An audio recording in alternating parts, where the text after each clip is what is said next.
네, 안녕하세요. 오늘 LNF에 대해서 짧게 한번 이야기를 해 보려고 합니다. 유상증자를 하고 나서 LNF의 주가가 계속해서 오르고 있죠. 지금 한 70%, 80% 정도 오른 것 같은데, 제가 블로그에다가 글을 쓰고 나서 이제 많은 분들께서 하시는 질문이, 유상증자는 시장에서 악재인데 왜 LNF는 유상증자를 하고 나서 오히려 이렇게 더 많이 오르냐에 대한 질문을 하셔서 이 부분에 대해서 한번 답을 드리려고 준비를 해봤습니다. 오늘 참고할 보고서는 교보증권에서 나온 최보영 애널리스트의 보고서입니다. 이 보고서가 나온 시점은 6월 26일입니다. 유상증자를 하겠다고 발표하고 나서 한 일주일 정도 지난 시점입니다. 그렇기 때문에 지금 숫자와 이 보고서에 기록되어 있는 숫자가 조금 다를 수 있음을 참고하시기 바랍니다. 일단 시작은 뭐 2차전지 양극재 업체다 뭐 이런 얘기가 나와 있죠. LNF에 투자하시는 분들 중에서 LNF가 뭘 하는지도 모른다고 하시는 분들이 좀 계시는데 최소한 어떤 것을 하는지에 대한 큰 그림은 알고 계셔야 될 것 같아요. 2차전지에 들어가는 재료들이 몇 가지가 있는데 LNF는 그 중에서 이 양극재라는 것을 생산해서 배터리 업체들한테 납품을 한다. 이 정도만 알고 계시면 될 것 같습니다. 어차피 2차 전지나 전기차 산업은 앞으로도 한동안 계속해서 성장할 것으로 예상이 되는 산업이기 때문에 LNF도 그의 수혜를 받을 수 있을 것으로 저는 좀 예상을 하고 있습니다. 그 다음에 이제 LNF를 분석하기 전에 보면 좋을 것이 LNF를 볼 때 이제 비교 대상이 되는 기업들이 어디인지인데요. 여기 보시면 에코프로 BM이랑 포스코 케미칼 이런 기업들이 쓰여 있죠. 이제 얘네들이 비교 대상이 되는 이유는 굉장히 간단한데 비슷한 걸 하고 있기 때문에 그렇다고 보시면 될 것 같아요. 물론 100% 동일하지는 않습니다. 포스코 케미칼의 경우에는 배터리의 또 다른 재료인 음극재라는 것도 하는데 LNF는 음극재를 하고 있지는 않습니다. 그렇기 때문에 이 세 기업이 100% 동일한 것을 하느냐라고 물어보시면 그거는 아니지만 이들이 하는 사업의 일부가 굉장히 많이 겹치기 때문에 이 세 업체를 주로 비교를 하고 있다고 보시면 될 것 같습니다. 최보영 애널리스트가 쓴 보고서에서 이 부분이 조금 이제 중요한 부분인데 주가가 오르기 전에 쓴 내용이에요.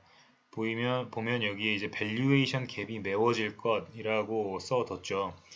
이게 무슨 말이냐면 유상증자를 하기 전까지 시장에서 이 세 기업에 대한 가치 평가를 할 때 이 21년과 22년 이 기업들의 실적을 기준으로 봤을 때 에코프로비엠이랑 포스코 케미칼은 이들의 실적에 비해서 38배, 39배의 가치 평가를 주고 있는 반면 LNF는 23배, 그 다음에 2022년 기준으로 봤을 때도 LNF는 에코프로나 포스코 케미칼에 비해서 절반도 안 되는 수준으로 가치 평가를 받고 있는 것을 보실 수 있을 것 같습니다.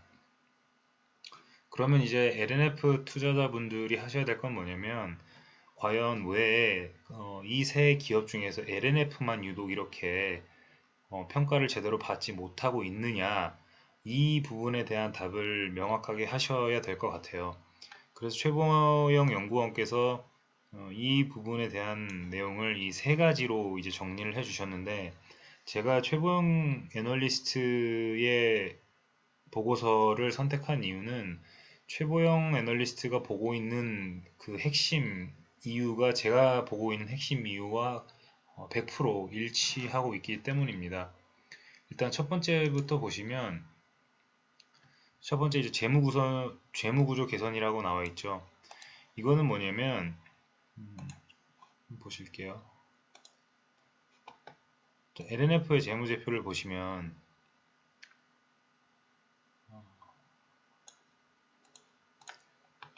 자, 2019년 부채 비율 보시면 215%죠. 그 다음에 2020년 213.35. 이거는 이제 유상증자를 하지 않았을 때를 기준으로 한 수치입니다. 213%, 그러니까 200%가 넘죠. 자, 그러면 포스코 케미칼을 한번 볼까요? 포스코 케미칼은 부채 비율이 2019년에 71%, 그 다음에 2020년에 92%, 100%가 안 되죠. LNF, 에코프로 BM을 보시면 얘네들도 부채 비율이 75%였다가 이제 겨우 110%가 넘는 그런 수준이 되고 있는 것 같아요. 근데 이번에 이제 유상증자를 하게 됨으로써 LNF도 이제 부채 비율이 많이 떨어질 것으로 예상이 되고 있죠.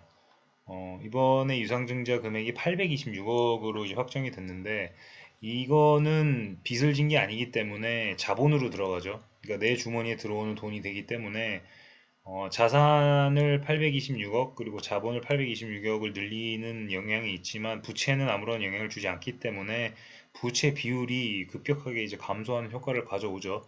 지금 그래서 보시면 2020년 1분기에 223.7%였던 부채 비율이 유상증자로 인해서 85%가 이제 떨어지게 됩니다. 그래서 유상증자를 하고 나면 138.3%로 이제 굉장히 낮아지게 되는 거죠.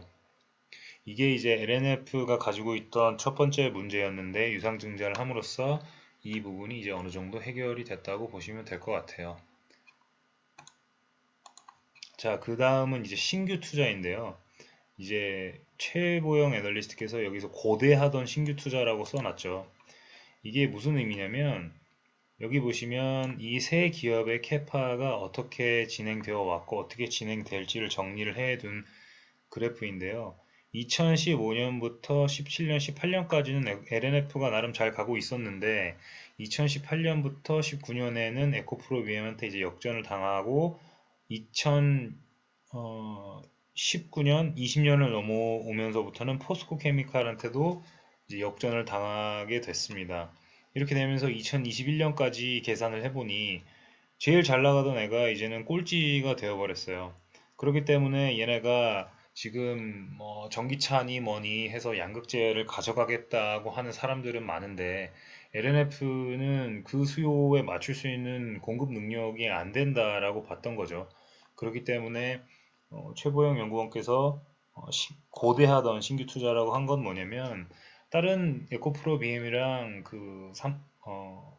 포스코 케미칼은 이렇게 빨리빨리 신규 투자도 해서 증설을 하고 있는데 너네는 뭐 하고 있냐? 이제 이 부분에 대한 질문이 있었던 건데 이번 유상증자로 끌어모은 돈을 가지고 이제 증설을 하겠다라고 했기 때문에 이번 문제도 이제 해결이 된 거죠. 그 다음에 이제 세 번째가 차세대 양극재 소재 대응이라고 나와 있는데요.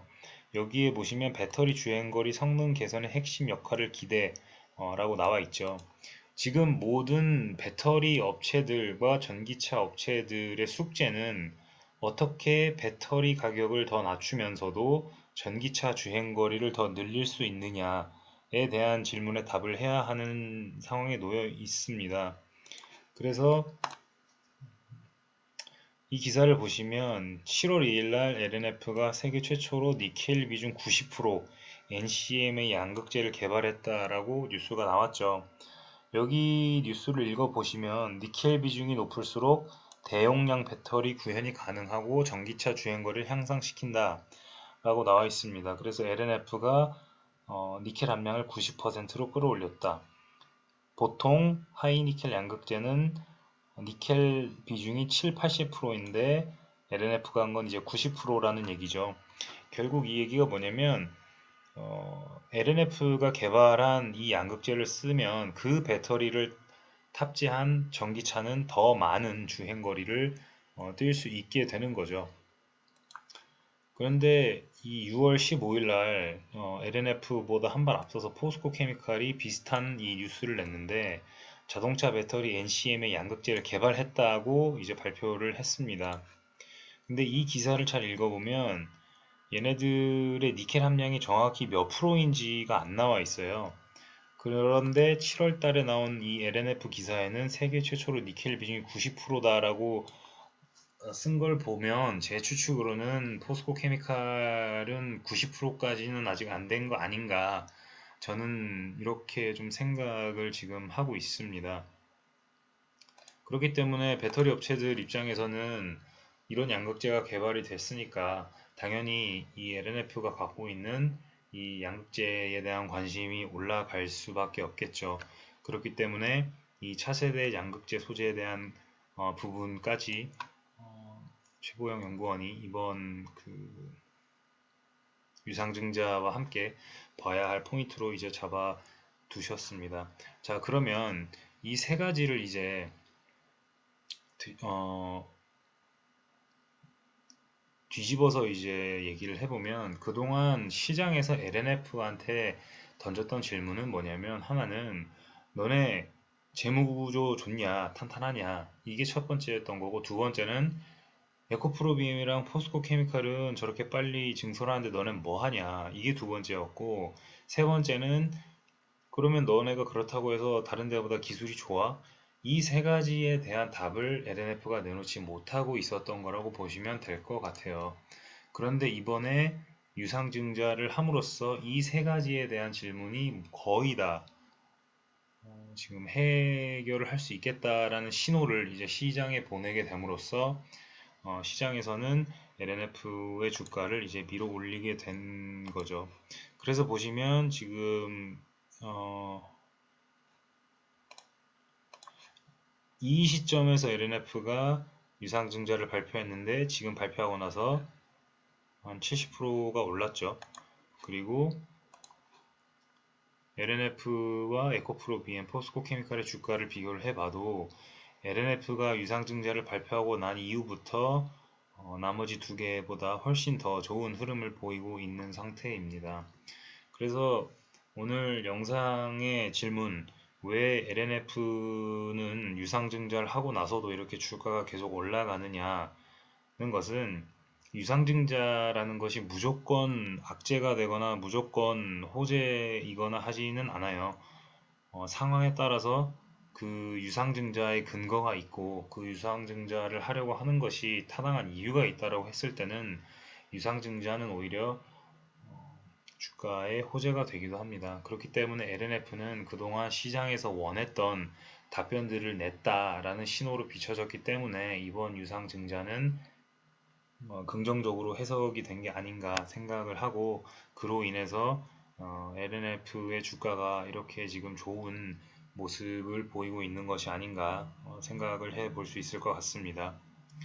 네, 오늘은 LNF 유상증자에 대해서 짧게 알아봤는데요. 다음번에는 조금 더 좋은 콘텐츠로 찾아뵙도록 하겠습니다. 감사합니다.